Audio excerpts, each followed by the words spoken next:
Very good morning to my very distinguished co-panelists, Justice Lokur and Ms. Anjali Bharadwaj. A very good morning, good afternoon, and good evening to anybody else who is joining us on this panel discussion from across the globe, located in different time zones.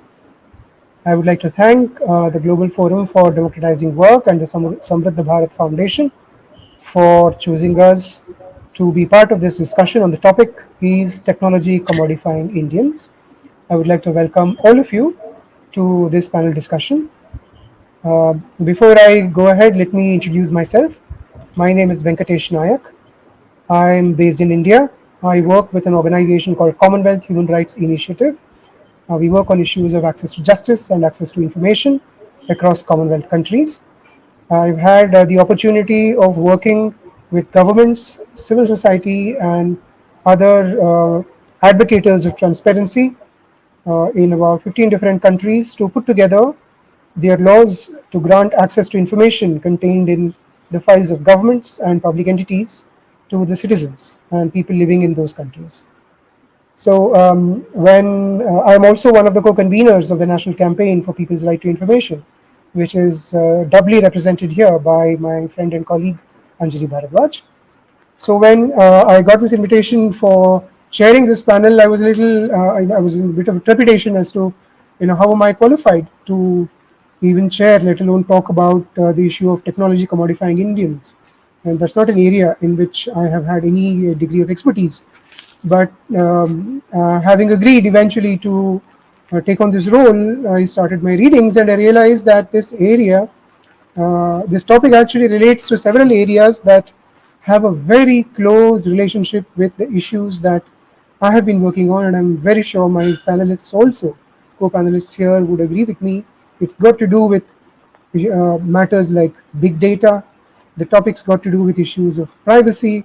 The topics got to do with concerns about surveillance, about monitoring. So it connects with our work squarely. I would actually like to thank the organizers of this panel discussion for motivating me to actually read up on some of these things which we had actually taken for granted in life.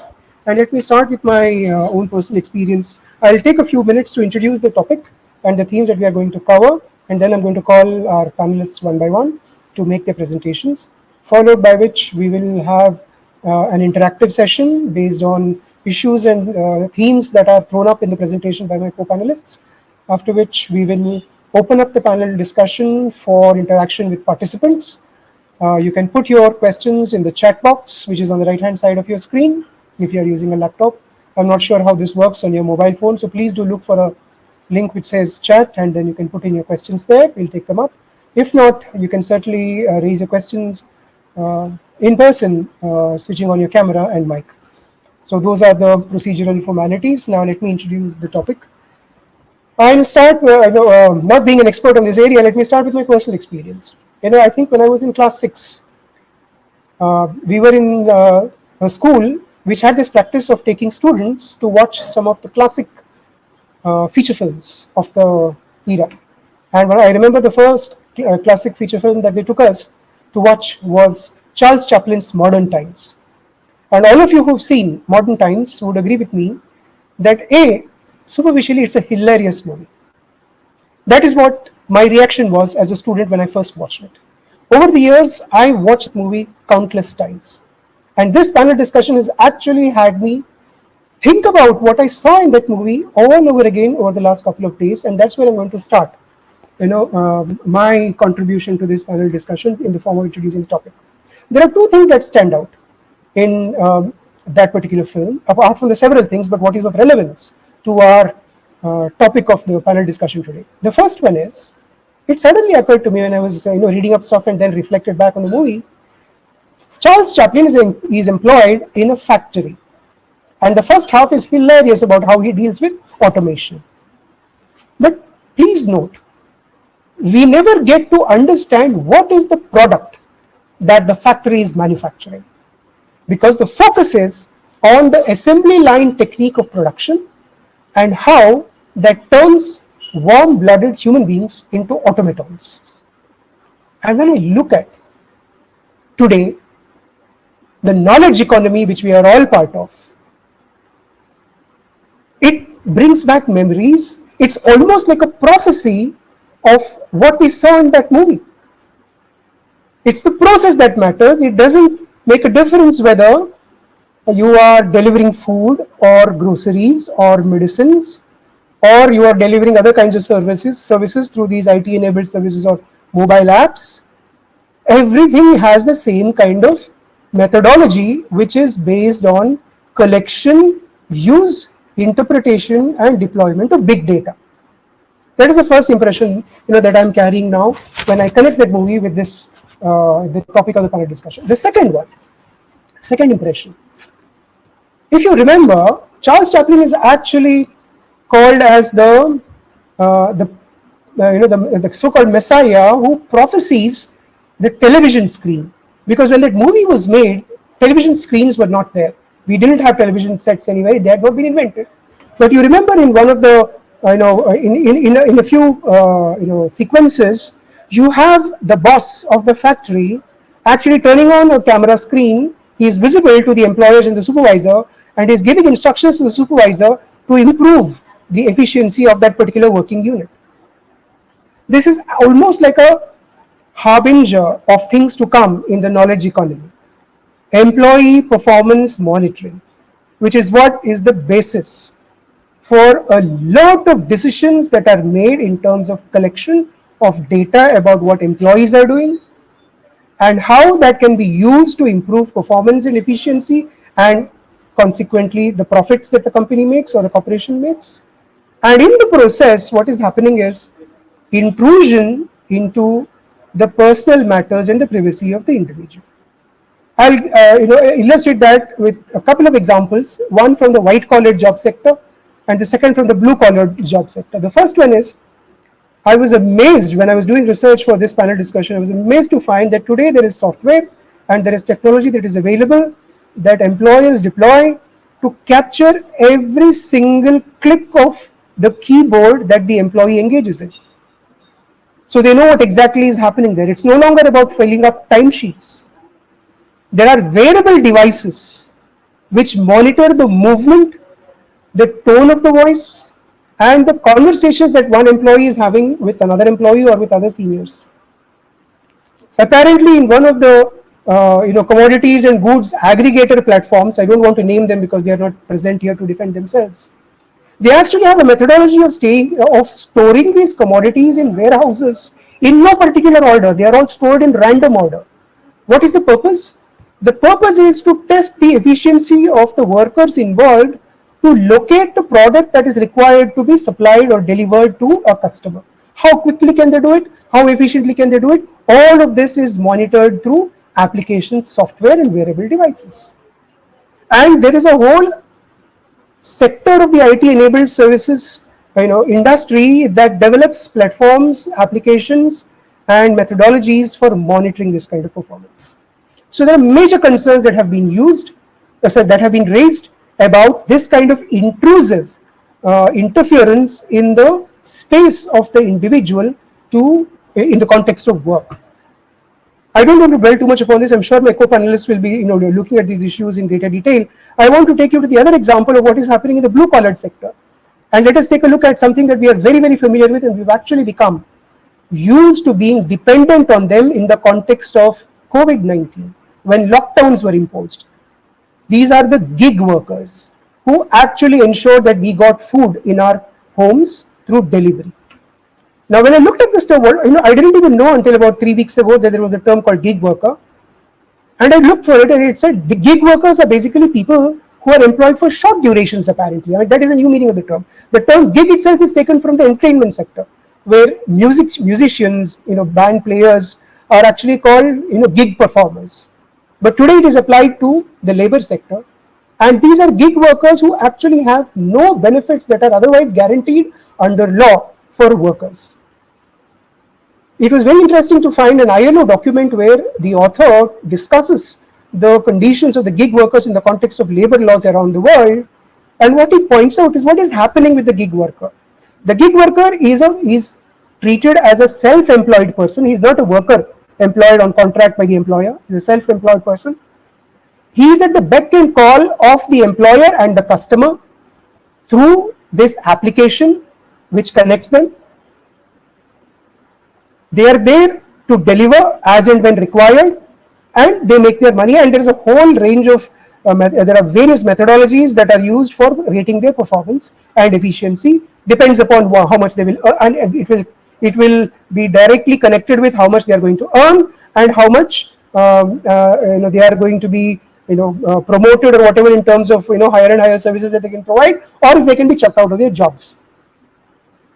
It's very interesting that this author says that ultimately the gig worker actually becomes an extension of that mobile application software.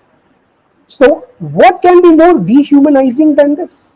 So commodifying Indians is actually happening today. Apparently, the estimate is there are 8 million gig workers across the country in India, and soon in another 5 years, the number is going to increase at least tenfold to 90 million. So today, Justice Lokur would be more familiar with this. Today, the gig workers have actually filed a public interest litigation suit in the Supreme Court, asking for directions to be treated as workers, regular workers under Indian law, so that they can get the kind of benefits that other workers who are bound by contracts with their employers under various laws, they are entitled to. So they are seeking the same kind of entitlement. So this is the kind of commodification that we are seeing in the private sector. But let me not just point out to the demerits of everything. Yesterday there was a very interesting news item that I read about a startup company employing 200 people in Bangalore, which is actually going to make a 3-day week as the working norm. So employees will work for 3 days. They will be entitled to 80% salaries, and the rest of the 4 days of the week they can use for building their own startups or pursuing any passion of their own. And the reasoning that is given for this is to improve employee productivity, to give them time and spaces for themselves. So the ability of the individual who is so employed to be able to make use of his or her time seems to be expanding with these kinds of innovative methodologies that are being put into practice by companies, reducing the work time in office, and in a manner of improving the work-life balance, as they call it. Now, what about the government sector? The government sector, we have the knowledge economy on the one hand. On the other hand, we have the government sector, which is every day getting hungrier and hungrier for data about its citizens. I'll just take a couple of minutes and I'll open up the panel for discussion. Last month, my family and I got vaccinated for COVID. We took our first dose. So we had to use our unique identification number, which is the Aadhaar, as we call it in India. It's given to practically all residents of the country who've been here for more than 120 days at a time. So we thought, this is great. Okay, it doesn't really create too many problems. So let us go and get ourselves vaccinated. We got ourselves vaccinated. And believe it or not, in half an hour's time after getting vaccinated, we got the vaccination certificate also. Fantastic. There are two interesting things. One is the vaccination certificate did not have our photograph, but somebody else's. That's a different matter. But we were very, very surprised to find that we have been automatically allotted something called a unique health ID. There was no mention of the fact that we will be allotted this unique health ID at the time of registering ourselves on the CoWIN portal. How did this happen? When did this happen? Who made this decision? Under what law are we being given another number? And how is that number going to be used? Once I looked at all of that, I thought this is a question that perhaps one should be asking government. And suddenly on the 27th of September, we have this grand announcement that the entire country is going to be put through a digital health identification scheme, where the government is going to enroll practically everybody who gets treatment in a government hospital or a private hospital to collect that data, so that can be made available to doctors, it can be made available to hospitals, it can be made available to pharmacies, it can be made available even to medical researchers. Now, what is happening to people's consent, informed consent about sharing of this information? All of this is happening in a situation where we do not yet have a law that governs the collection, storage, and use of personal information.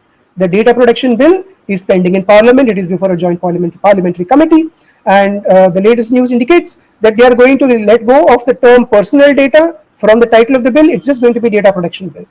They're still considering, it's not been decided. So lots of similar changes, fundamental changes, revolutionary changes are happening, and those decisions are being made at much higher levels where people are not getting involved. So there is this sense, and when you link it with things like the Pegasus scandal. Now I don't know if my phone has been hacked into to embed, something that ensures that Pegasus to look at my WhatsApp messages, to overhear my conversations. We don't know, any of that that's happening. So it's a major area of concern for many of us who would like to keep certain parts of our lives under our control, which means autonomy, that we are guaranteed under law to decide what we will be doing with ourselves and with the information that gets created in the course of our affairs. But anyway, I've spoken enough. I would like to now open up the panel. Today, unfortunately, instead of 3 speakers, we have 2 speakers. Mr. Priyank Kharge, who was supposed to be on this panel, is now delayed by some other emergent situation, and therefore he will not be joining us.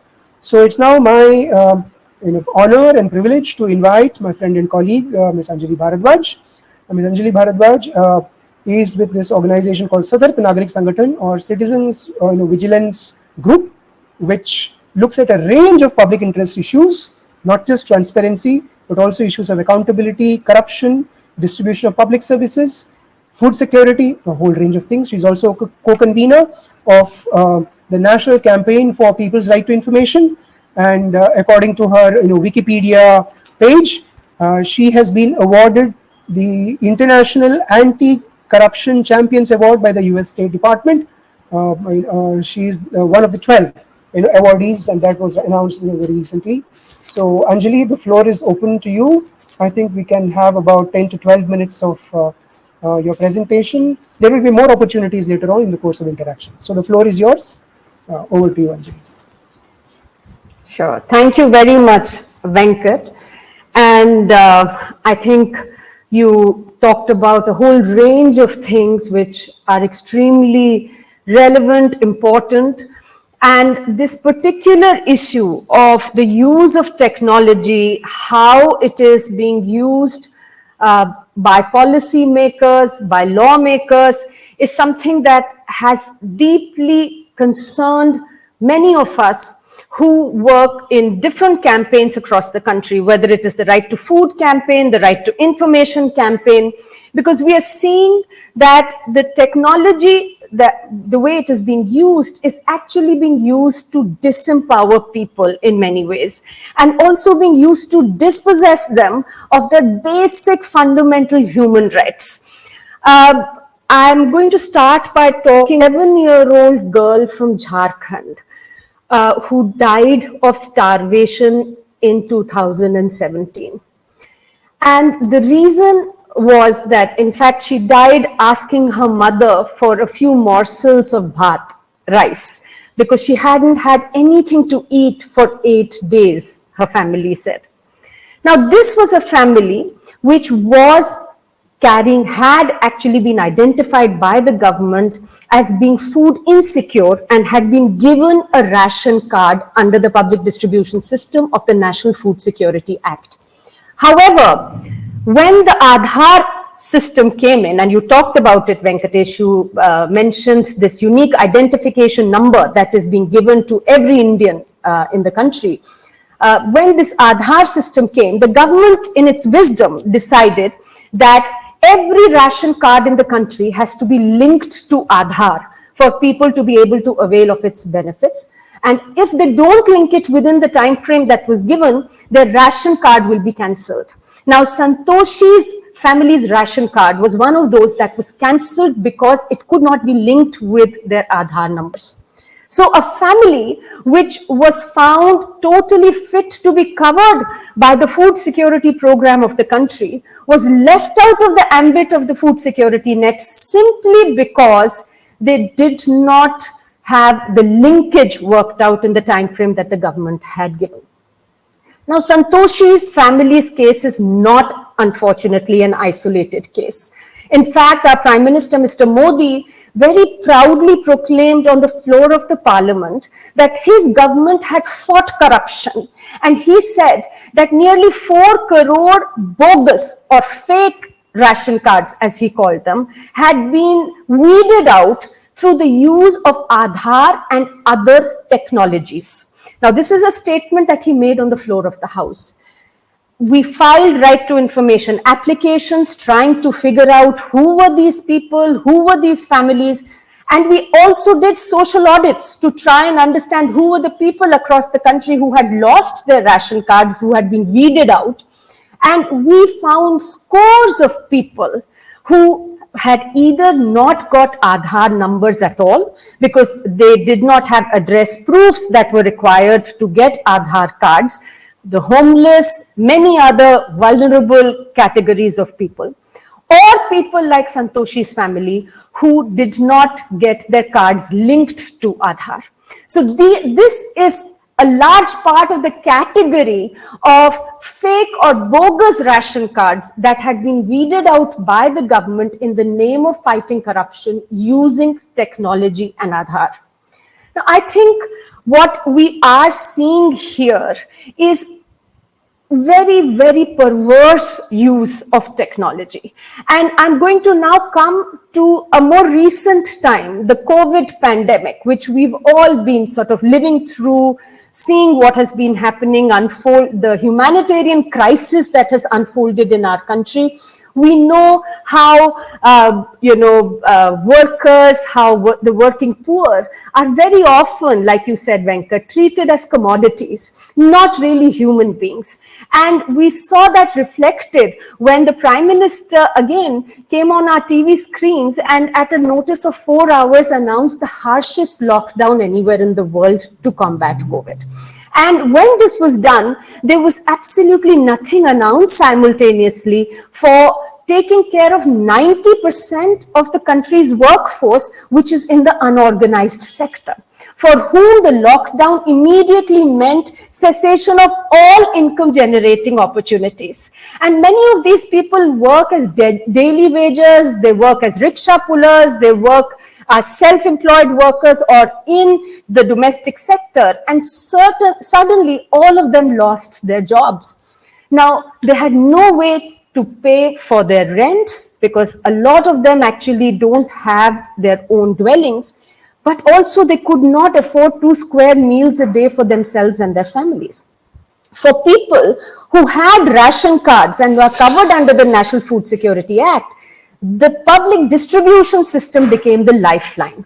But for those who were left out of the ambit of the National Food Security Act, we saw that they were reduced to begging. They had absolutely no way to ensure for themselves and their families any form of food security.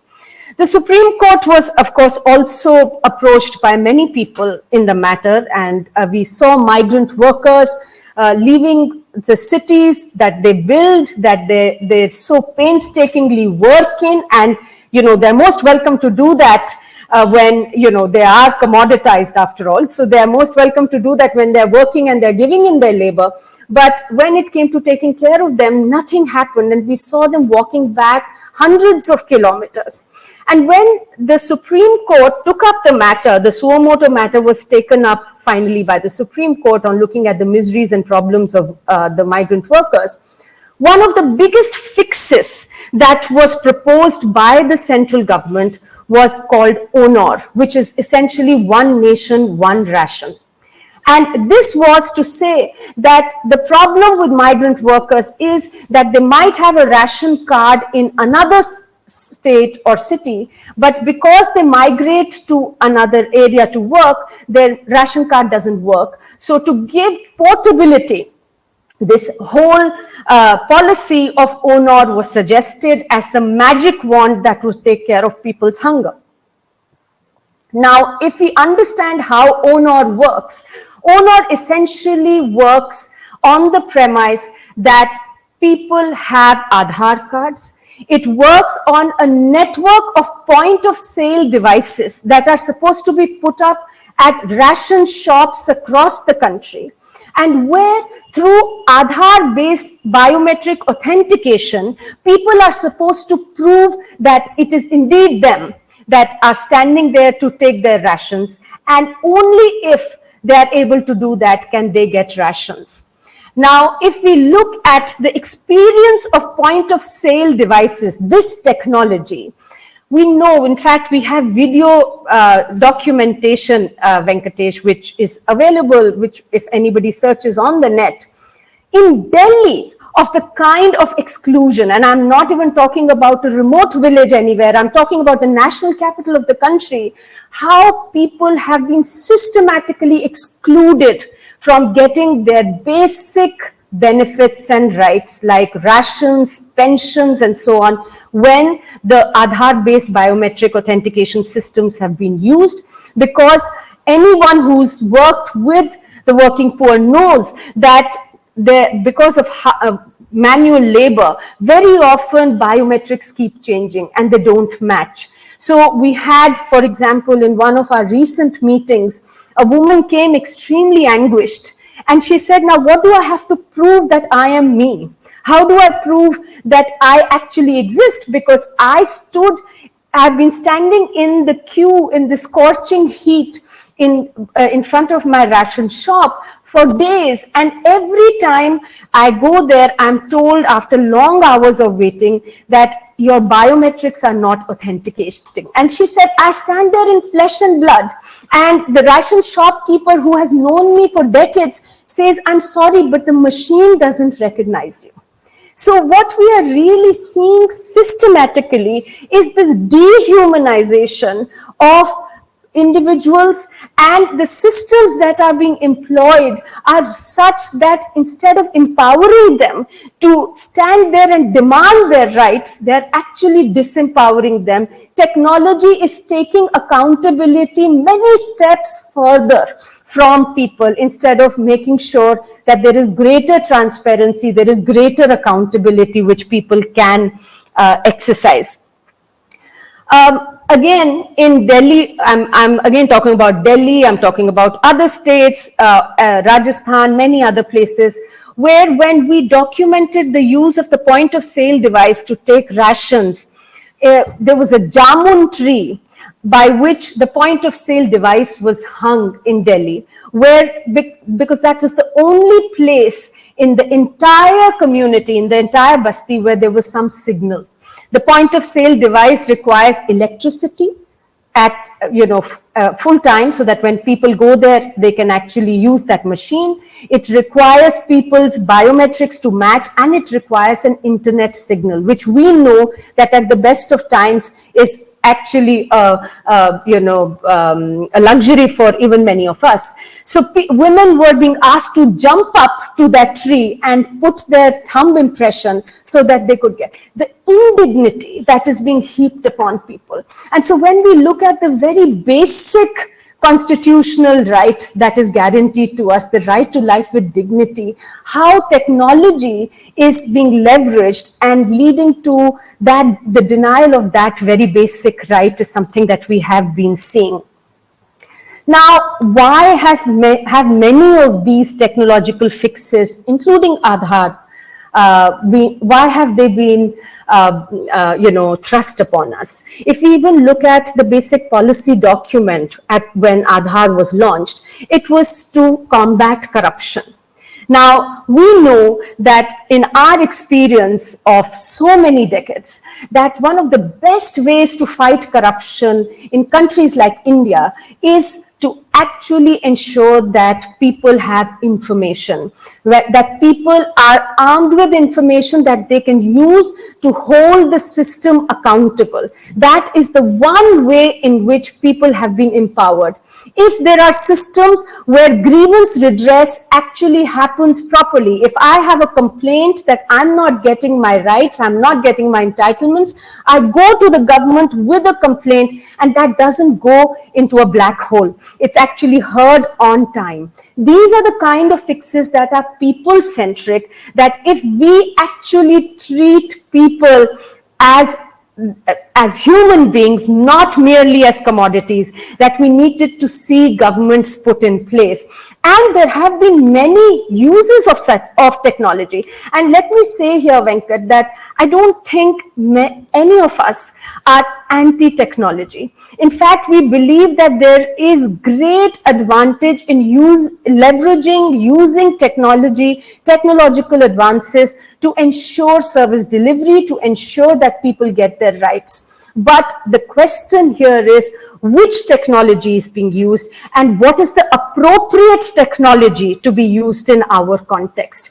We have seen how in states like Chhattisgarh, when SMSs on basic phones, not smartphones, but basic phones, SMSs have been sent, voice messages have been sent to beneficiaries to say that your ration has reached the shop, please go and pick it up. That has really empowered people. When tracking devices have been fixed not to people, but to, in fact, the vehicles which are carrying the rations to the ration shops, that has empowered people. When proper systems in many southern states have been put in place to escalate grievances at an appropriate time when people file complaints, that has empowered people to be able to exercise their rights. I think that is the kind of technology that is required. Unfortunately, like I mentioned, we are seeing governments, we are seeing the state rely on wholly inappropriate technology. Even through the COVID-19, we work, Satyarth Nagrik Sangathan works in Delhi with the urban poor, with people living in slum settlements. And one of the things that the Delhi government came up with was sounding again very nice, was home delivery of rations. But what that was based on was somebody carrying your ration with them to your jhuggi, to your slum dwelling, but along with it, a point of sale device where there is really no internet connectivity in those very densely populated slums, and a body camera to be able to actually record where they were going. Now, on the one hand, we have the government hiding behind privacy and pretending and ostensibly to protect our privacy. There are huge databases that have been taken off. We know that lists of beneficiaries have been taken off the internet. They've been taken off from government departments in the name of protecting privacy. And this is when our experience has shown in the right to information movement that the one way in which people can hold the government accountable is if they know they were actually entitled for that benefit or not.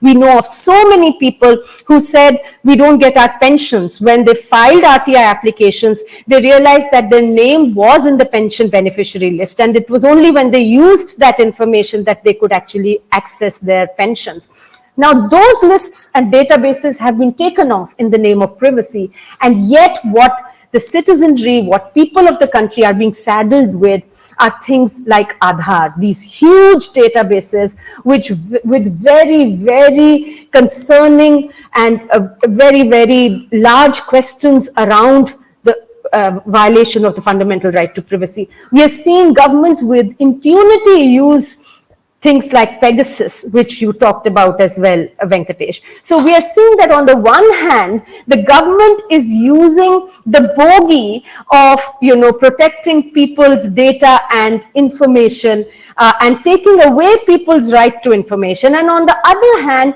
with total disregard for our privacy, is bringing in all of these kinds of technologies which harm people's privacy, their personal space, violate their privacy, and also put them at great risk. I think I've spoken for the time you had allocated to me. I'll stop here, and maybe later in question answers we can come back to more. Thank you very much, Anjali. I honestly didn't want to send any message or anything to stop you from the flow of the presentation, because you were raising some very, very pertinent points. I dare not summarize it here, even though I'm moderating this session.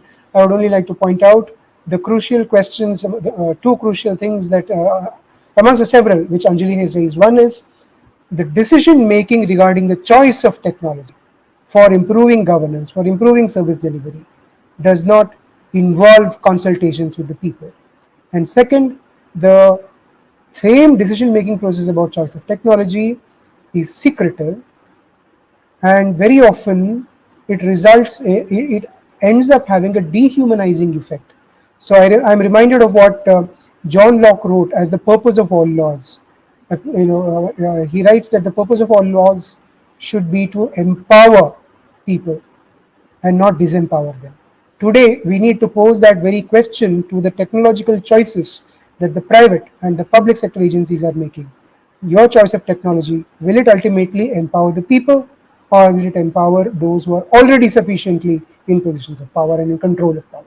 Anyway, so I will not speak more than this. Now it is my privilege and honor to invite Justice Madan Lokur to speak.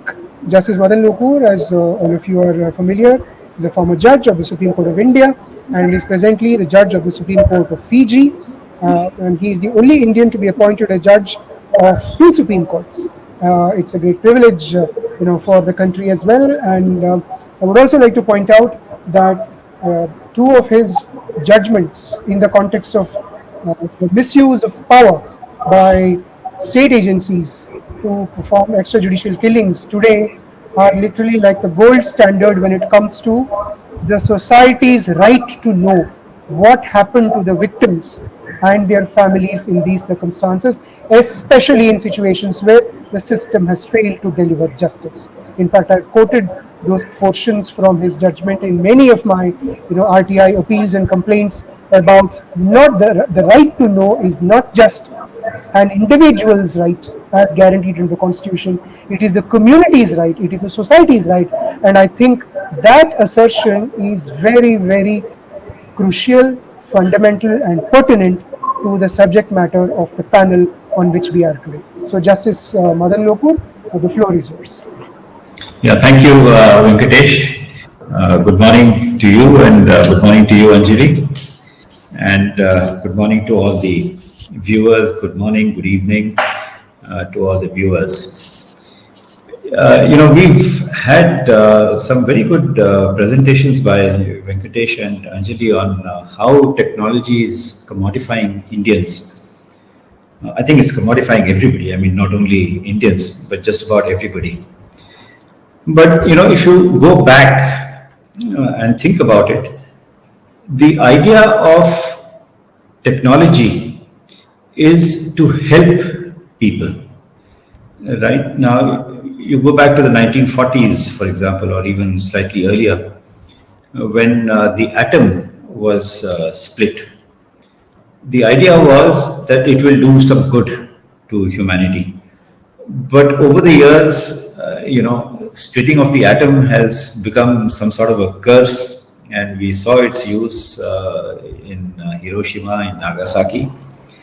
And I think technology is probably going through that sort of a cycle, that the idea is good, you can communicate, so you have emails, you have chats, and so on and so forth.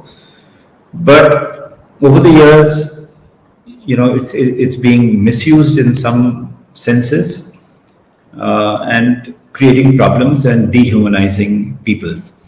So really, we have to devise some sort of checks and balances where the data that is available is not misused or it is kept confidential.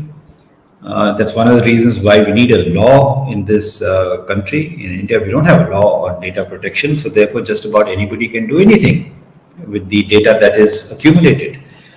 Now, you look at, how an average person, an employed average person in India is dealt with through this kind of technology. Because of COVID, work from home has become very common. And as Venkatesh said in Bangalore, they've gone to the extent of saying that you need to work only 4 days a week. No, so therefore, something like working hours become totally irrelevant. I can get a message at 10 o'clock at night from my employer asking for some information. And if I don't respond to it, tomorrow I will be told that, what were you doing? Sitting at home doing nothing. There was some urgent business to which you did not respond. Okay, so that takes care of my work. I want to go on a holiday, right? After I finish my work and I'm looking for a hotel, and you go to the website to look for a hotel, and next morning your inbox is full of mails that, oh, you want to go to this place, how about trying some other place? This is the kind of hotel that you want to stay in. There are so many other hotels of this kind, right? This is the range, how far it is from the city, these are the charges, these are the facilities, and so on. So you suddenly get, information regarding your holiday, and supposing you cancel your holiday, it doesn't matter because those messages are going to keep coming to you until you're sick of them. You look at what happened during COVID. Again, that was mentioned, where you had these delivery boys serving food. You ring up a restaurant, they have your address, of course, because they have to deliver food at that particular place. It depends upon the kind of application you use, because you may have to give your phone number, you may have to give your email address, apart from your physical address. That data just keeps accumulating. Right now, assuming this business goes bankrupt, that particular restaurant or that particular person who's made that app, they go bankrupt.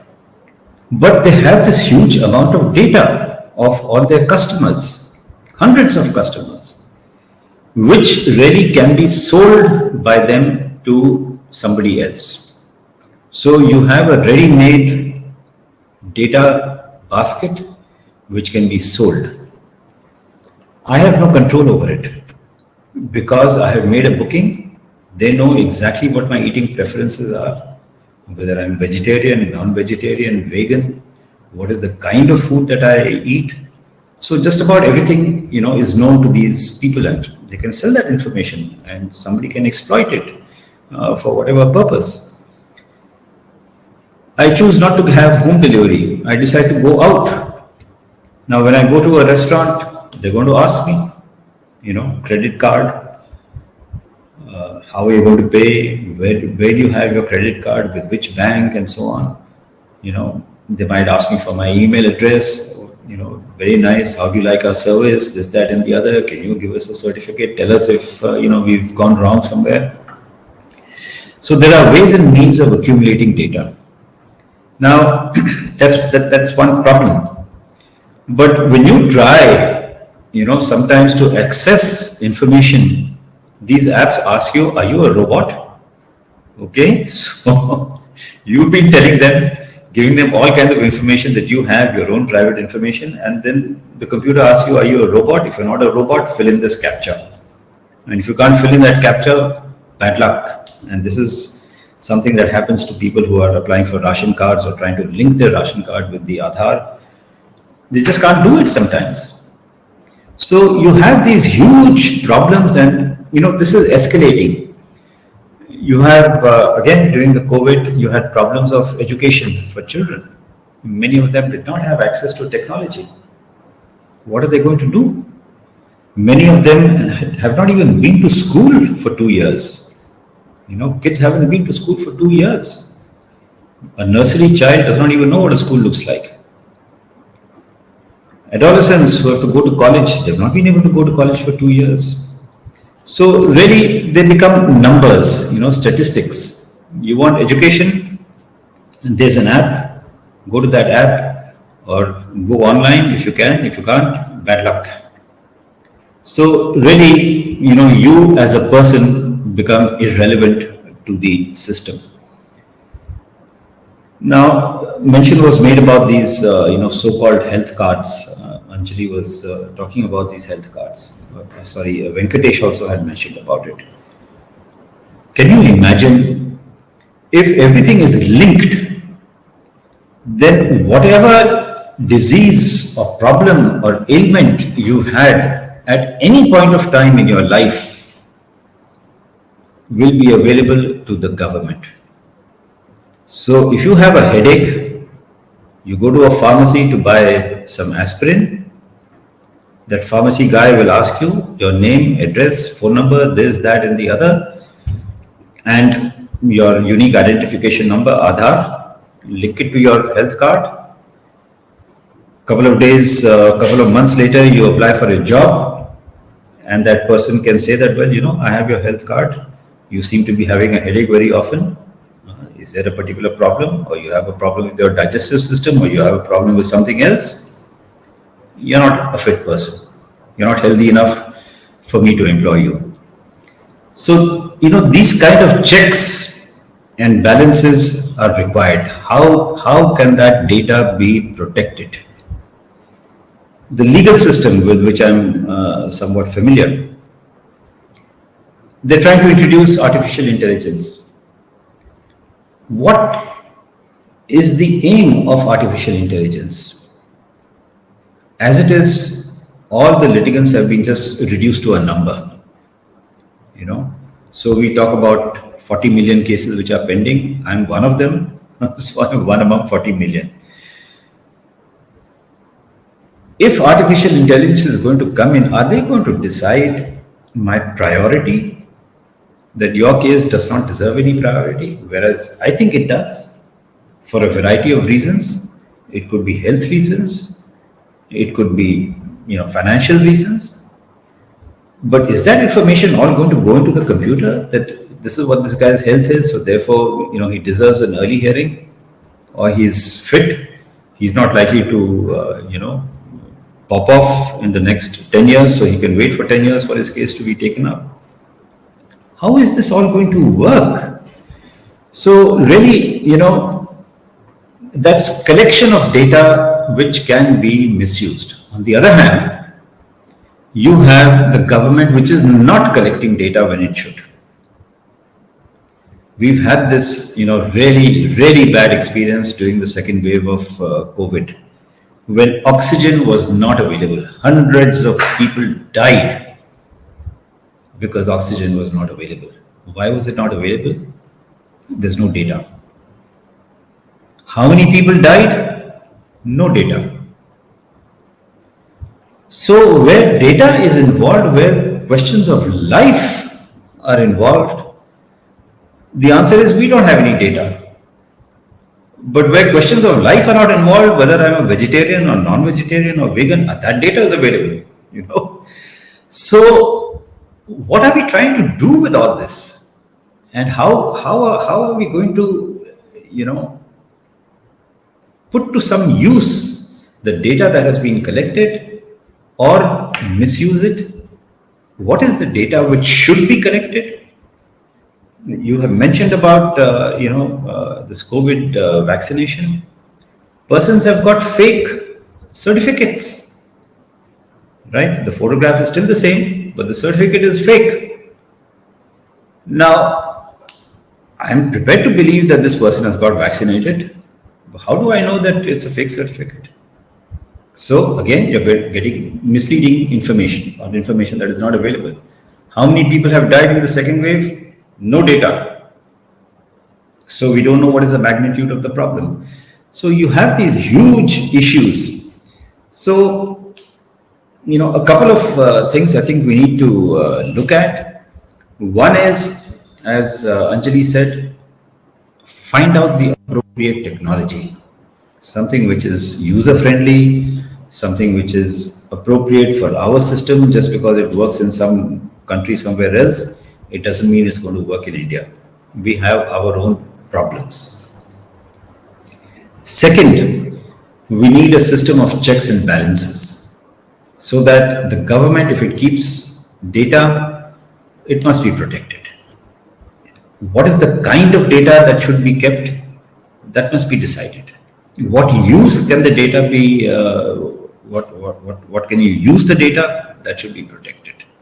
That should be decided. So the issue of checks and balances, I think, is extremely important if we have to, maintain our privacy. We have to maintain our dignity, where I don't have to tell a computer whether I'm a robot or not. You're talking about, existence of the person when you're talking about this ration card not being linked to the unique identification. I mean, how do you prove that you're alive?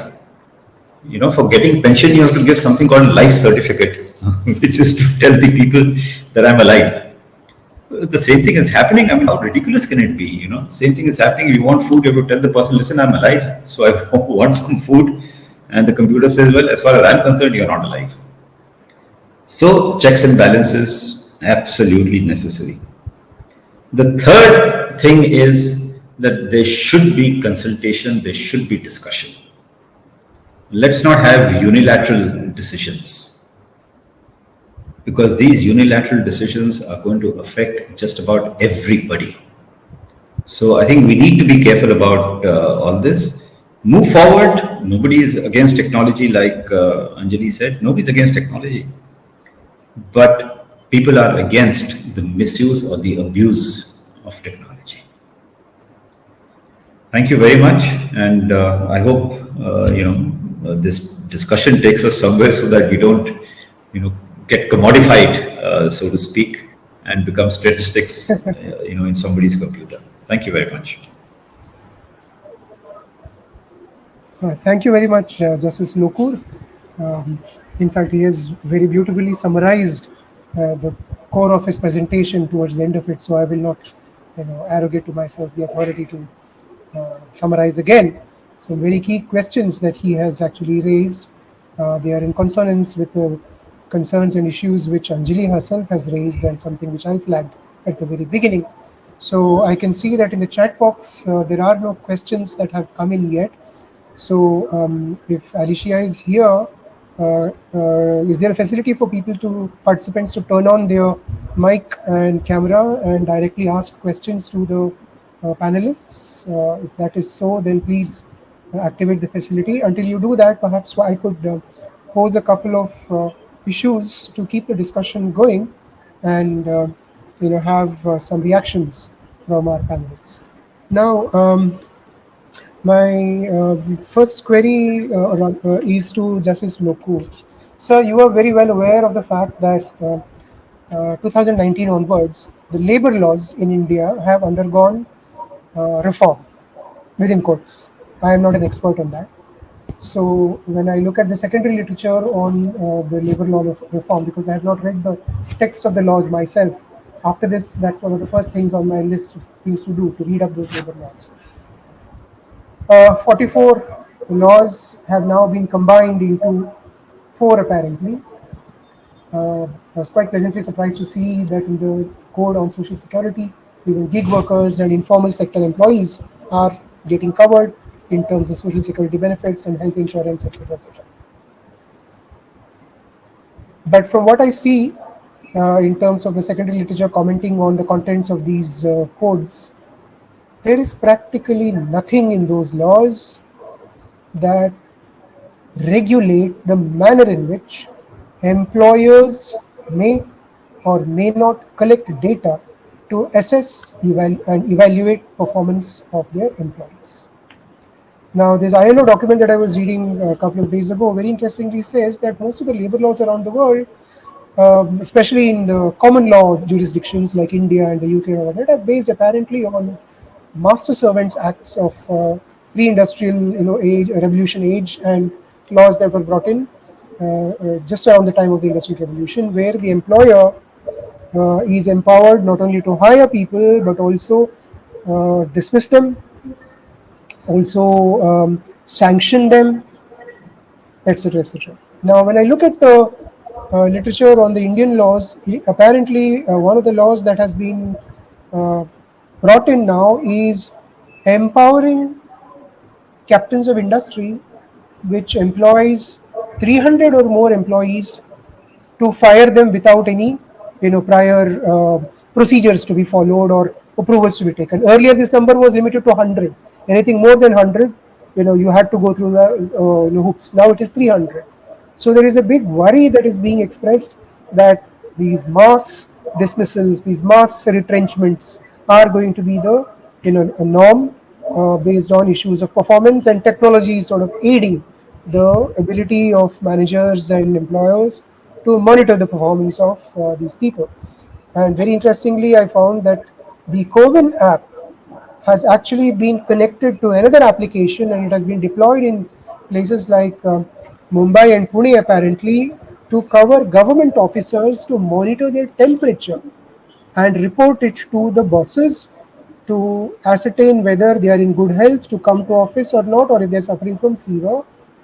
Today, it is the excuse is COVID.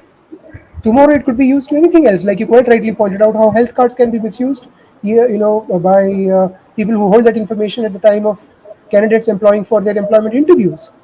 So all of this seems to be happening in a legal vacuum. Uh, I already mentioned in my opening remarks, sir, that there is a public interest litigation suit filed by gig workers, a segment of them, demanding rights. So, what would you see, or what would you like to see happen in terms of changing the very foundation of these labor laws to empower the employees more than before, rather than empower the employers in that master servant relationship context? Yes, Venkatesh, it's an interesting thought.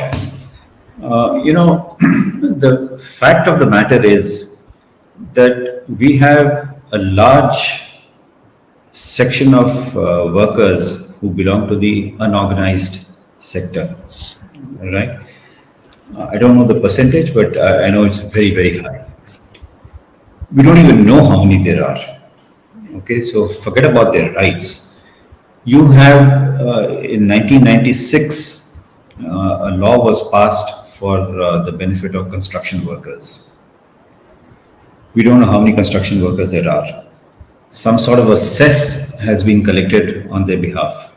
Where has that cess gone? Yes. Nobody knows. Yes. You know, so unless there is a will to do some good for the employees, you can pass a law. You can pass a law saying we'll give you this protection, we will give you that protection, and just forget about it. Something like the Workmen's Compensation Act. I don't know, it's about 40, 50, 60 years old. At some point of time, some compensation was decided, but the value of money has changed in the last so many years. So if you're going to give 200 rupees, which was very good in the 1960s, it's worth nothing today, right? 25 years for the Construction Workers Act. We don't know how many construction workers there are. So really, legislation is not the only answer. Legislation, of course, is an answer, but not the only answer. And there has to be a will to make sure that the laws are implemented, and implemented in letter and spirit and in a manner that is beneficial to people. So you don't have, persons who don't have a ration card. Why? Because you can't link it. So these are issues that need to be debated and discussed. Yes, workers have rights. Yes, employees also have rights. But again, match them. Don't tilt the scales in favor of one, as against the other. Why should you do that? I mean, the government has got no interest in it, except productivity and for the benefit of the nation. So what's the harm in discussing all this and then implementing the laws faithfully? Yeah. Yeah. Thank you very much for that response, sir. I know Commodore Lokesh Batra is waiting, but I am misusing my prerogative as the chair of this panel to take one issue which Justice Lokur raised very pertinently and pose that question to Anjali, but looks like she's no longer on the panel. Perhaps there is a problem with connectivity. So since she's not here, I'll hold the question back. So Alicia, if you could just unmute Mr. Lokesh, Commodore Lokesh Batra, and permit him to raise his question. So, Well, good morning to everyone in India. And then I'll pose my question to Anjali. Am I audible? Yes, you're audible and visible both, sir. Good morning to you all in India and greetings from USA. I have one issue. We are talking about Aadhaar. If you recollect, Supreme Court judgment of 26 September 2018, it says a lot. It says that it can, in what condition only Aadhaar is to be used. Section 57, which was sharing your information with private, was considered unconstitutional. But nothing has stopped. All this what we are talking of, asking for Aadhaar, whether it was for COVID vaccination or RT-PCR test, you are sharing your data with the private vendors, which is totally against the law. Now, what do you have to, you have to comment. In fact, some of our medical cards which are being made in the defense forces, all cards are there asking to share not only Aadhaar, PAN number, phone number, email ID, your bank account number. So what is left? It's always a private. If that was not enough, that we, during my process of discussion with Ministry of Defense, it came to note that last vendor who prepared our cards has run away with something like 52 lakh ex-serviceman data. He was not returning, and FIR was filed in Delhi Kent, Sadar Bazar police station. I have not been able to follow up since then. But these are all things which we are just discussing are unconstitutional as far as the law is concerned. So I want to hear something from Honorable Justice Lokur or any of the panelists. Yeah, okay. You see, you're right in a sense. Aadhaar is actually, strictly speaking, not compulsory, right? I can say I don't want an Aadhaar card, but if I say I don't want an Aadhaar card, I'm in a sense inviting trouble. If I want to open a bank account, the bank will say, listen, I'm not going to open the account for you. What do I do? Right? If I want some other benefit, forget about the government, from some organization, and they say, give us your Aadhaar number. And I say, I don't have an Aadhaar card. They say, well, sorry, we don't want to deal with you. So, perforce, I have to get an Aadhaar card. Now, we had mentioned about health cards. What about voting? Now the idea is that you've got to link the Aadhaar card with your card for voting. The Election Commission gives a card for voting purposes. So if my Aadhaar card is not linked with the Election Commission card, or if I don't have a Aadhaar number, I can't vote, right? So while it is optional in that sense, through the back door it has been made compulsory. So that's where I felt that we need to look at issues of checks and balances. How do I preserve my right? I have a statutory right to vote. You can't stop me from voting. But you're doing it by this indirect method. So how do I prevent that? How do I protect my right? These are questions that need to be discussed, so that things don't happen in a manner which, like you said, ultimately become unconstitutional. Yeah, I hope. It's a contempt of court order also. Sorry? It's also considered as a contempt of court order. In fact, I put some brief on the chat. If you look at on the Aadhaar judgment, okay. The few lines I've written exactly what was said by the court. Yeah. Yes. No, in fact, I'd like to add a couple of points to what Justice Lokur said. I think what we are also seeing here is the typical phenomenon of what is referred to as code is law, because it doesn't matter what the Supreme Court says, it doesn't matter what any specific statute says, but if in the process, in the technology, in the computer program, there is something which is built in, people find that is what really determines their ability to be able to log on, to be able to get enrolled, or to be able to get the benefits of that program or scheme.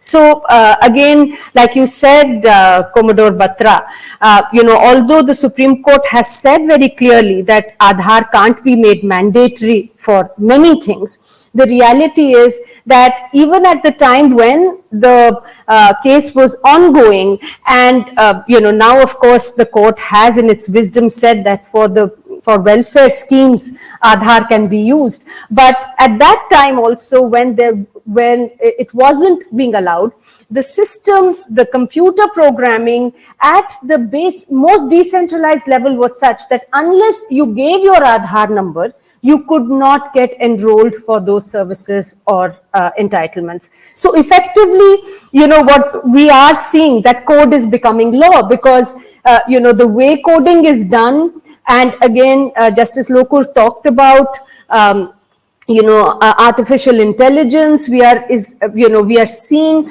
that whatever is being fed into as algorithms into the artificial intelligence mechanisms is really what decides the fate of millions of people. So these are very important things, especially when it comes to technology and treating and looking at people's fundamental rights. So I think that there are these big concerns with the use of technology, the way programming is done. Now, of course, Justice Lokur mentioned that there is the linking of Aadhaar with the voter I card. Now, that essentially means that for somebody who doesn't have an Aadhaar card, or their number doesn't get linked, they will now also lose their constitutional right to vote. So I mean, it is a very, very big concern. I think we've lost Venkatesh for some reason. Technology. Hi everyone. I will step in as interim Sure. here while Venkatesh comes back because apparently he has a network issue. I will maybe redirect the audience to ask more questions in the chat. But in the meantime, I would maybe like to ask both of you, what is the way forward? How do you see the role the law can play to codify the way technology is used? Because one of the concerns, I don't know the Indian situation, but one of the concerns, like they're always a step ahead, and it seems that legislatures and judges are always catching up behind what are the developments in society, or what are the ways that you see for activists, for decision makers, for academics to think in the way we can protect the implementation or the way to exercising our human rights while enjoying technology for the good things it can bring us. And then I will take questions from the audience. Yeah, Anjali, I think you can go ahead. Sure. Well, I think there are a few things that I would like to, at this stage, sort of speak about. One is that, technology is there, but what we are talking about is how it is leveraged and how it is really being used. And somewhere I think that is very, at a fundamental level, a reflection of political will. And so we could say that, the same technology could be used in ways that would empower citizenry, that would empower people. But finally, when we are seeing laws being pushed in Parliament, when we are seeing policies being made, that we are seeing technology being used in perverse ways. So we talked about lack of consultation. Even if we look at laws, one of the things that is guaranteed in the right to information law in India, under Section 4 of the law, which deals with proactive disclosures, is that people will be provided information in the most accessible ways in the local language so that they may be able to use that information.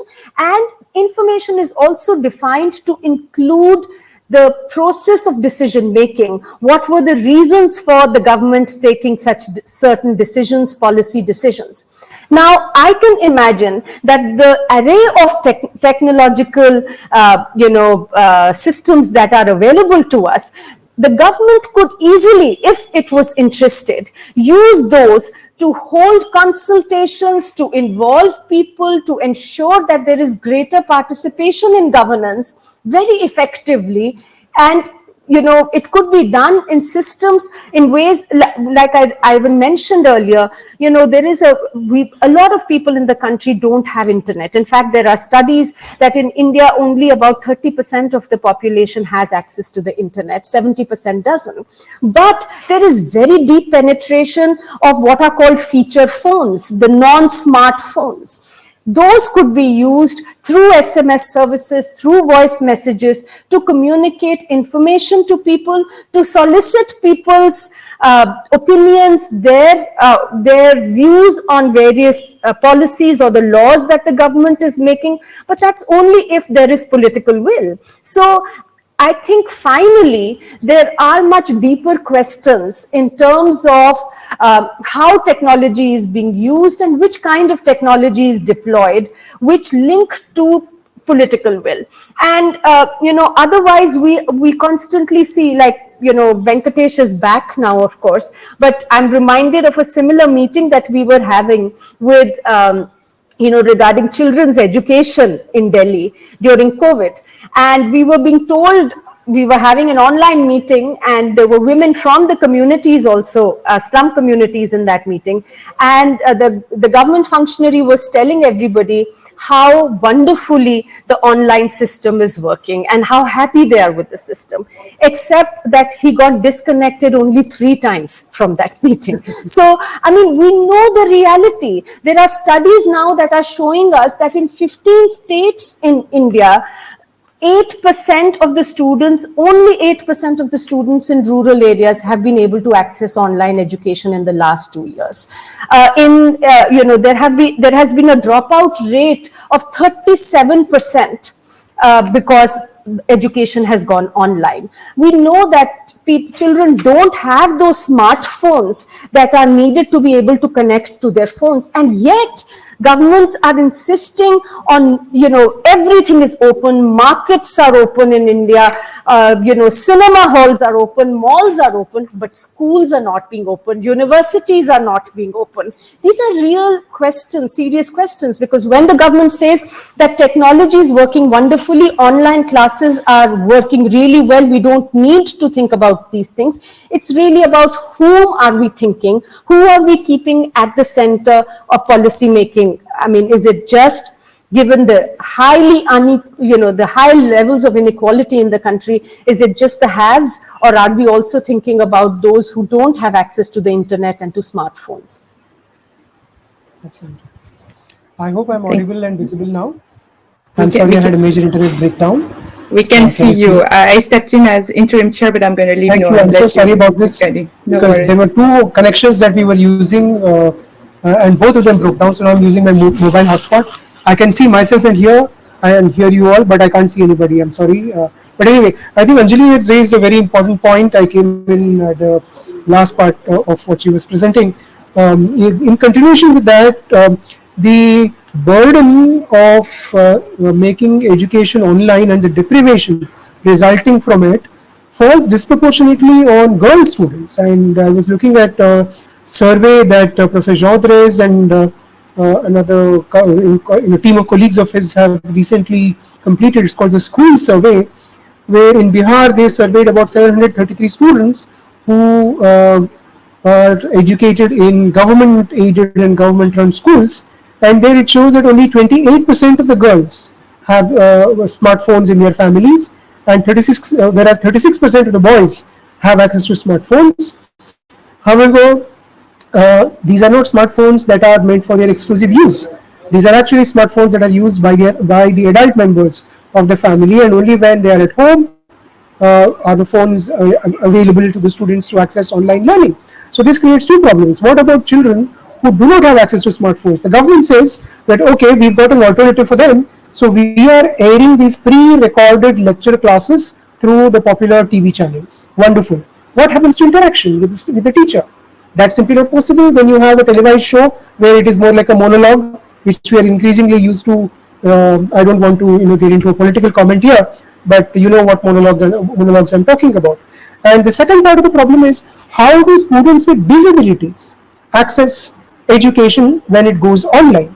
Because right now a large number of the options available to access online education are simply not disabled friendly, even though there is a law which protects the rights of persons with disabilities that applies to anybody and everybody in society who provides services meant for consumption of the general public. So they have to take care, they have to ensure that those services are available in a manner that accommodates the special needs of persons with disabilities. So these are huge questions. Even before COVID, access to education for students with disabilities in schools, colleges and universities, things like sign language interpreters, audio books were simply not available. They were expected to attend classes without understanding anything, and then students who had visual disabilities were expected to sit for exams without the help of a scribe unless they really fought tooth and nail to get access to it. So while you have technology that can take care of these problems, these needs of these special groups, unfortunately, the kind of thinking that needs to go into it to ensure that it is equitably accessible to all segments of society is simply non-existent. And it's not because there are no duty holders who are specified with ensuring that these things happen. The duty holders very often are simply not performing these tasks, and that is a huge challenge, that we have. And COVID, the pandemic and the lockdown and the challenges that it has brought in has only exacerbated this situation. So we have a huge problem there. Here I want to pose a question now to both my co-panelists. Are we actually, in the context of deployment of technology, the government's justification for digitizing everything, linking everything to machines, linking everything to POSs and databases is by the justification is to say that we are doing this in order to tackle corruption. But you read between the lines and you read deeper, it actually reveals an enormous degree of distrust in government with the citizenry whom they're supposed to serve. Conversely, when these kinds of technological deployments actually happen without consultation of people, with people, and the kinds of things that Justice Lokur pointed out, the kinds of huge problems and the deprivations that the disadvantaged segments of society have to face because of the introduction of this technology which they don't understand and don't have access to, or simply cannot complain about, the levels of distrust amongst those segments of society vis-a-vis the government also increases.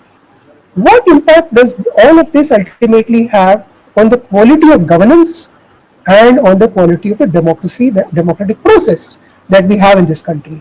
Now, this is a big canvas question, but I would still like to pose it because increasingly we are seeing this as a huge challenge to the very democratic process around the globe, where the democratic process is either captured by a certain set of vested interests or sectarian interests, or it is being completely undermined in the name of majoritarianism. So what are we looking at in the future, and how can technology help us improve these plummeting levels of trust deficit either ways? It's literally like a two-way traffic. I'll stop here. Yeah, well, very briefly, Venkatesh, because I may have to leave in a while. Very briefly, a lot depends on who is governing society or governing the country, right? Because there's so much of information that is available that it can be misused. And it's not, so much of information only about a handful of individuals. It's so much of information about so many people, hundreds and thousands and millions of people. That's why you have, governments trying to get into things like surveillance, hacking phones, hacking computers to find out what are they doing. Why are they doing it? They are doing it because they want information about that person, what that person is doing, and then use that information for the benefit of the government. Now, it can be good in one sense that, well, if I'm a specialist in, say rocket science or something, it's good if the government has information about my, capabilities as a rocket engineer or whatever it is called.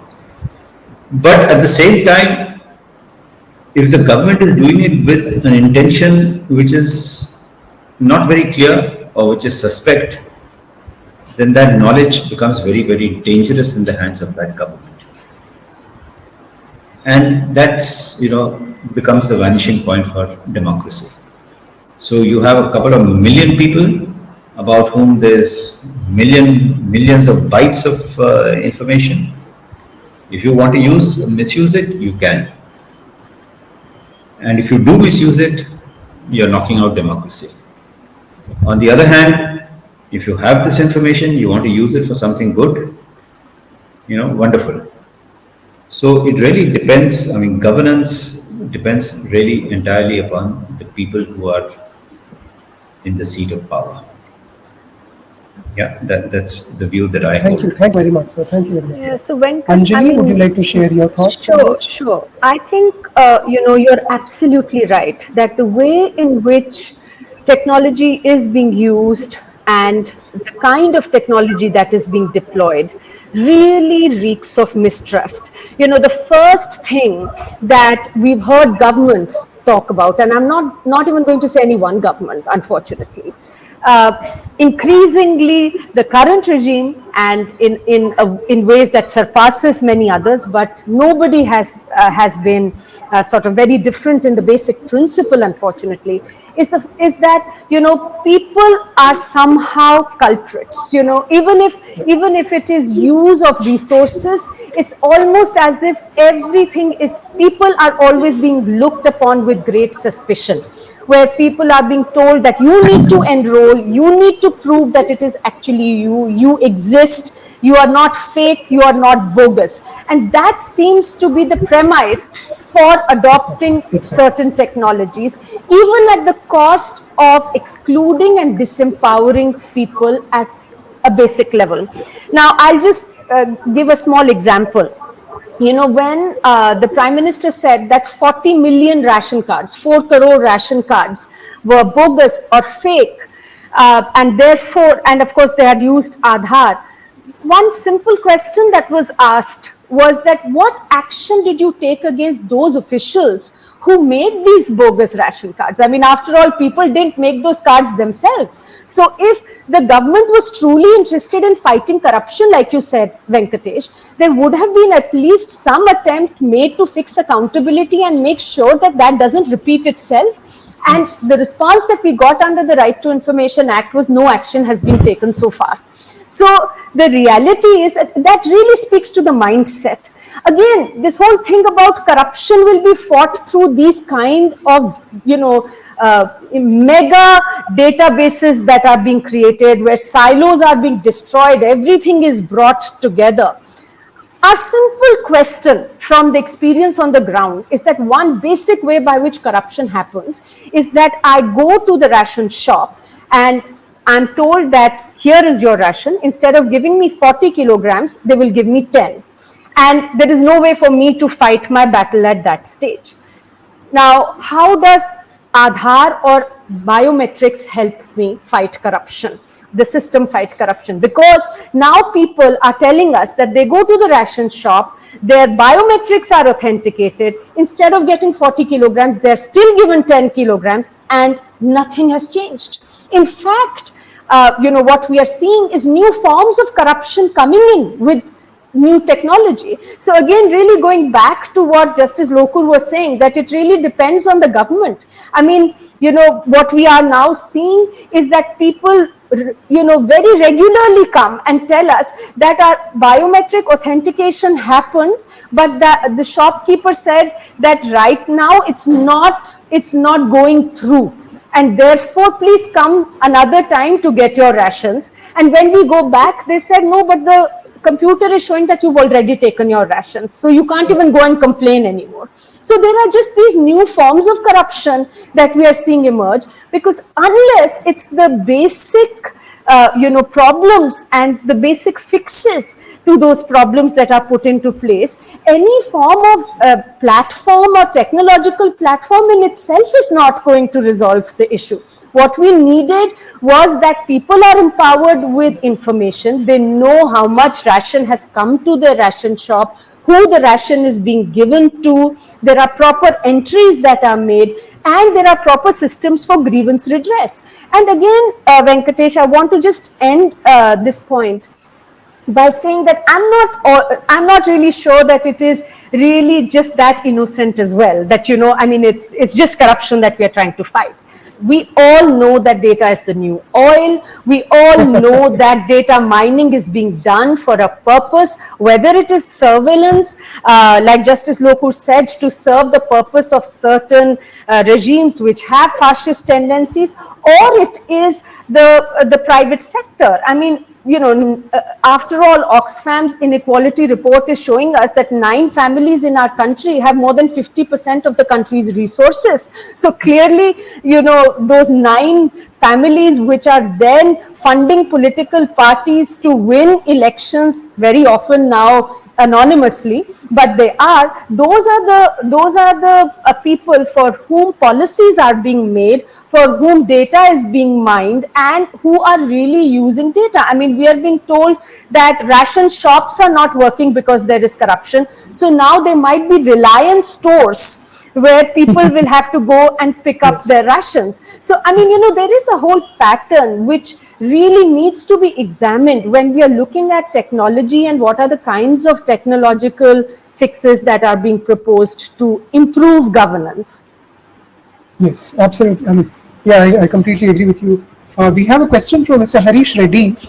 Before I get into the question, because we are on this topic of technology actually becoming a facilitator of deeper and greater levels of corruption, there is something that I wanted to flag for the consideration of our listeners now, and also later on if this recording is put up on YouTube or some other publicly accessible resource. How, two things. One is a major data trend, and a second one is a specific example of how technology actually leads to newer and newer problems, and it may not technically speaking be corruption because the laws do not recognize it that way.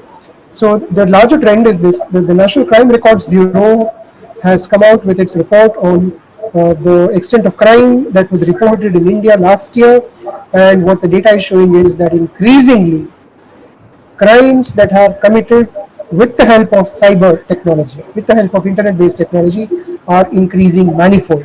One of the reasons, of course, has been attributed to the lockdown period when a lot of transactions that would otherwise happen in person are happening online. So that could be one of the things, but the expanse, the spread of technology also is leading to the increase in the category of crimes which are based on these technological innovations, which were not so much earlier, but it's happening now. One of the examples you pointed out to the ration-related problem, POS machines, etc. Anjali. There is another very interesting. Justice Lokur says that he has to leave now, so we would like to express our deep gratitude to Justice Lokur for having spent his valuable time with us. We know that he's a very busy person, but thank you very much for your time, sir. If there are any last few words of advice or suggestions that you would like to offer us, the floor is yours, sir. Yeah, well, thank you, Venkatesh. I think it's been a wonderful discussion. I mean, there's so much to learn about all this, and I'm very glad that this discussion has been organized, and we've had a very free and frank discussion. I would have been happier if we had more questions being posed by the audience, but maybe some other time. Yeah. So thank you, and all the best. Please excuse me. Thank you very much, sir. Thank you. Thank you very much. Thank you, Justice Lokur. So continuing, with this incident that I want to mention, it's been reported quite widely in the media. This is something that comes out of the financial inclusion program that the government has, run in the name of Prime Minister's Jan Dhan Yojana. So there are several instances apparently in the state of Bihar or Jharkhand, I'm told, where people, particularly women, who do not know the manner in which technology must be used, who are not very familiar with the kinds of rights that they can exercise, they don't have access to banks. So under the financial inclusion scheme, they do have their bank accounts opened, and their hard-earned savings, plus the cash transfers that come from government under various schemes, they are all deposited in that account. So there was this elderly lady who went to what is called a banking correspondent or a bank mitra, who performs these payout services where people are not able to reach bank branches or ATMs on their own because their residences are located at vast distances from these ATMs and bank branches. So this person, the bank correspondent, actually is given a jurisdiction of a certain cluster of villages in a sub-district where he is located. Their telephone numbers are advertised online, and people know whom to approach. So this lady approached this gentleman for withdrawing some money. She told him what she wanted to do. She needed some money. So he made her press her finger, the biometric device, the great technological solution to ensure that there is no pilferage, which the scheme has thought of. So he made the lady press the POS machine, that fingerprint identifier, 8 times. She wanted to withdraw 3,000 rupees. He said, well, right now I don't have cash, but I'll make sure that the money reaches you. She went back home, and later on she discovers that 24,000 rupees have been stolen from her savings account. And the police and the banking authorities recognize that this act has occurred, but they simply have no assistance to give her, because they simply can't register a crime, because they say this is not a crime under any law. I just could not understand how this is not cheating, how is this not fraud, how this is not theft. But the lady is today without access to justice. So this is the huge problem, the new sets of problems that increasing use of technology, deployment of technology without thinking, brings in, and our law enforcement agencies are simply not equipped, even though the laws may exist, but they're simply not trained to think in newer ways. I'll come to that point a little later in the discussion, but right now let's go to Harish Reddy's question. I hope he's still around. His question is, are the authoritarian and exclusionary tendencies being exercised in the realm of technology a microcosm of the much larger proto-fascist project of the Indian government? Wow, that's a big question. So Anjali, would you like to respond to this question?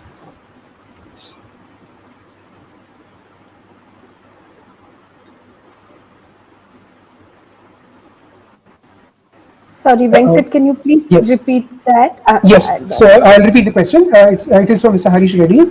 It says, are the authoritarian and exclusionary, in brackets, these tendencies being exercised in the realm of technology, is this a microcosm of the much larger proto-fascist project of the Indian government? Well, I think we have talked about how governments are increasingly using technology to harness people's data about information without any regard for the fundamental right to privacy. And it's not just Aadhaar. We also looked at issues of surveillance, the whole Pegasus episode that has happened, that has not rocked just India but across the country, across the world. But certainly our country has been involved, and there are many people who are who have been surveilled. Now this is again a government which, when people are asking for information about the academic backgrounds and the qualifications of their elected representatives, whether it is a minister or a prime minister, immediately hide behind privacy, to not share that information, that they're not having any problems collecting people's health data, collecting, tapping into people's phones, into their messages, to basically hacking. And so I think that there is no question that we are seeing technology being used in this manner, because there is indeed an attempt to control people, to sort of further certain kinds of agendas, policies, in a manner which is not open, where there isn't participation, there isn't consultation, and push through laws, push through policies which might not really work for people, but actually work to ensure state interest, to ensure the interest of certain vested interests, and of course to take forward certain authoritarian regimes and their interests. Thank you very much. My own reaction is that the tendency to collect data, that in the name of improving law enforcement, in the name of improving economies of scale, efficiency of governance, etc., is not unique to the government that is in power today at the central level. This is a tendency that has been displayed. In fact, a lot of the ideas which we see being implemented today have their origin from 7 years ago, or even 10-15 years ago, because they all began under the previous regime, starting with Aadhaar, etc., etc. So, well, instead of getting into the debate of whether a certain political dispensation, a certain set of political parties who are in control of power, whether it is their project or not, overall what it looks like is that the government, in an era of liberalization, reducing of license, control, Raj, etc., whatever that may mean, actually wants to empower itself with the capabilities to monitor and surveil people more. And in that, they are not only being complemented by the private sector through the development of technologies that are necessary to give government the leeway, not the leeway, to give them the capability to conduct this kind of monitoring and surveillance, but those very agencies are deploying those kinds of technologies within their own sector to monitor their own employees. So this is the huge contradiction that we are dealing with, and it is actually what is even more interesting is that when you look at it, who is developing these apps? It's not the government. I mean, very few of these monitoring apps are actually developed by the government. They're developed by the private sector. And who are they developing it for in terms of monitoring employee performance? It is their own employees, and they're selling it as a product to other companies who would like to monitor the performance of their own employees. So within that sector, there has to be a churn, there has to be a discussion, and that can happen only when we have employees coming together. Employees actually exercising their fundamental right to form associations and trade unions to improve their power of bargaining, what is called in standard trade union technology as collective bargaining.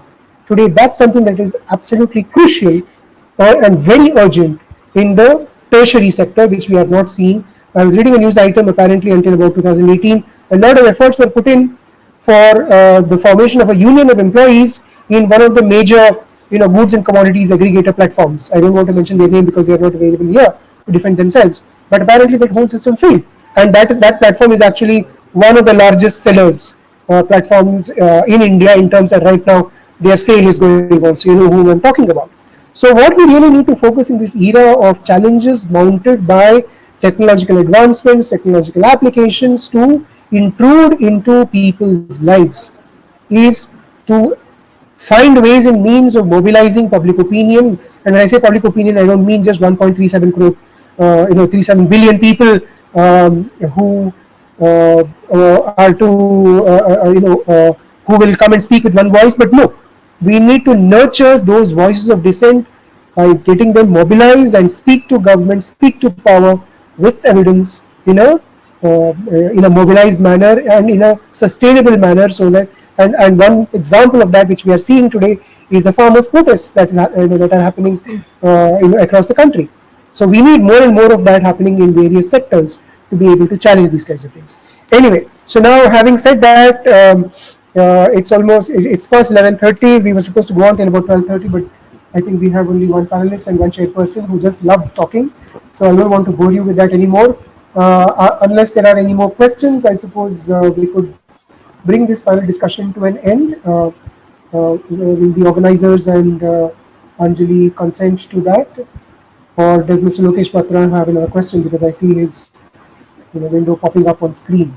Is there a question that you would like to ask Mr. Batra, or shall we close the session?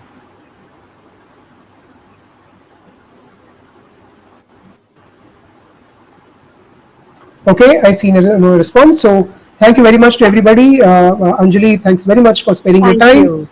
Thank you for contributing to the organizers invaluable amounts of knowledge and opinions or to the topic of the discussion. I would also like to thank Alicia, and through her, the Global Forum for Democratizing Work, for giving us this platform to express our views and thoughts. And I hope this will not be a one-off event. It will be a continuing dialogue to ensure that ultimately we take back the autonomy that we are entitled to as human beings. Thank you very much. Thank you.